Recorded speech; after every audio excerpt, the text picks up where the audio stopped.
السلام علیکم۔ لباس انسان کی ظاہری خوبصورتی کو چار چاند لگاتا ہے۔ انسان خوبصورت اور سب سے الگ نظر آنے کے لیے مہنگے سے مہنگا برانڈ استعمال کرتا ہے۔ پرانے وقتوں میں ایک ہی جوتا کئی سال تک ساتھ نبھاتا تھا۔ اس وقت کسی بھی برانڈ کا کوئی نام و نشان نہیں تھا، جبکہ آج اسکول، کالج ہو یا دفتر، جوتے لینے کے لیے مشہور زمانہ سروس شوز کا انتخاب کیا جاتا ہے۔ سروس شوز صرف پاکستان، ہندوستان میں ہی نہیں بلکہ دنیا بھر کا ایک مشہور برانڈ ہے جو اپنے بہترین معیار کی وجہ سے پہچانا جاتا ہے۔ آج کی ویڈیو میں ہم آپ کو دنیا کے سب سے بڑے برانڈ سروس شوز سے جڑی چند اہم اور دلچسپ معلومات کے علاوہ ان 3 دوستوں کی کہانی آپ کے ساتھ شیئر کریں گے جنہوں نے اس بزنس کی بنیاد رکھی اور پھر اسے آسمان کی بلندیوں تک پہنچا دیا۔ اگر آپ سروس برانڈ کے شوز استعمال کرتے ہیں تو یہ ویڈیو آپ کے لیے ہے۔ آگے بڑھنے سے قبل آپ سے ریکویسٹ کی جاتی ہے کہ چینل کو سبسکرائب کرنے کے ساتھ ساتھ بیل آئیکن کو بھی ضرور دبا دیجئے، کیونکہ آپ کو اسی طرح کی دلچسپ اور معلوماتی ویڈیوز باقاعدگی کے ساتھ دیکھنے کو ملتی رہیں گی۔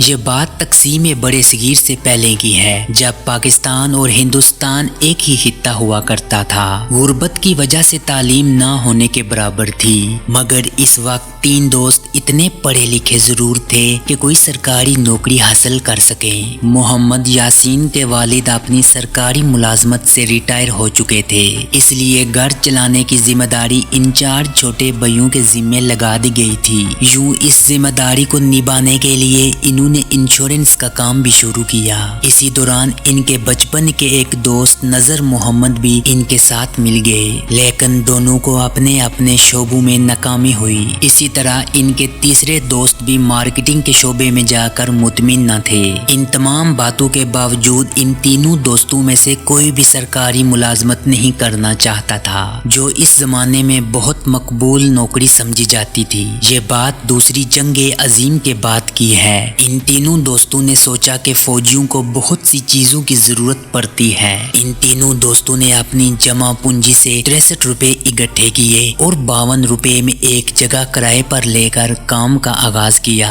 ان کو پہلا آرڈر پولیس کے لیے چپل بنانے کا ملا، جس کے لیے ان کے پاس کوئی ہنر نہیں تھا اور نہ ہی کسی قسم کی مشینری تھی۔ اس کے باوجود تینوں دوستوں نے ہمت نہیں ہاری اور گجرات کے مقامی موچیوں کے پاس جا کر آرڈر مکمل کروایا۔ اس کے علاوہ مچھردانی، وردی، ترپال اور پیٹیاں، مختلف قسم کے آرڈر ملتے رہے جو انہوں نے پورے کیے۔ اسی طرح ایک چھوٹی سی کمپنی کے مالک بن گئے، لیکن ہندوستان اور پاکستان کی علیحدگی کے وقت کمپنی کو پھر مسائل سے گزرنا پڑا۔ سرحد پار رہنے والے گاہک اور سپلائزر ہمیشہ کے لیے بچھڑ گئے، ادائیگیاں بھی ادھوری رہ گئی۔ اس بھاری نقصان کی وجہ سے حکومت پاکستان نے لاہور مال روڈ پر سروس لینڈ کو ایک دکان الاٹ کی۔ اس وقت دنیا کا مشہور برانڈ باٹا اس زمانے میں بھی موجود تھا اور فوجی بوٹ بنانے کا ٹھیکہ باٹا کو ہی دیا جاتا تھا۔ ایک بار بریگیڈیئر صاحب بوٹوں کے معائنے کے لیے باٹا شوز کی فیکٹری میں گئے۔ انہوں نے بوٹوں میں سے کچھ نقص نکالے تو مینیجر نے کہا اس سے بہتر بوٹ نہیں بن سکتا،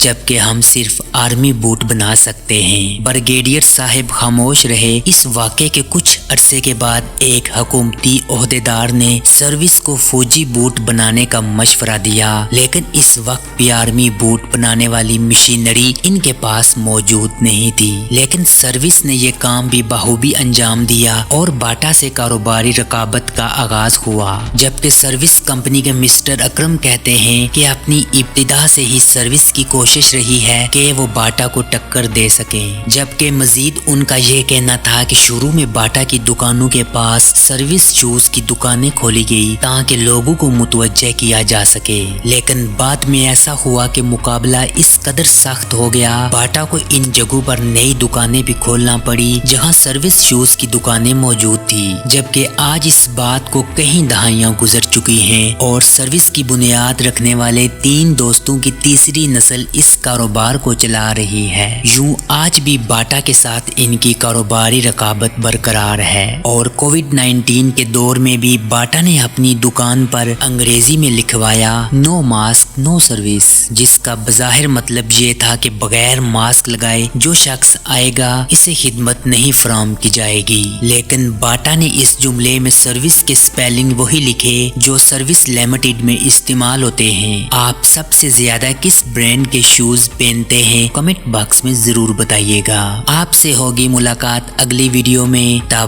تک کے لیے مجھے دیجیے گا اجازت۔ اللہ نگہبان۔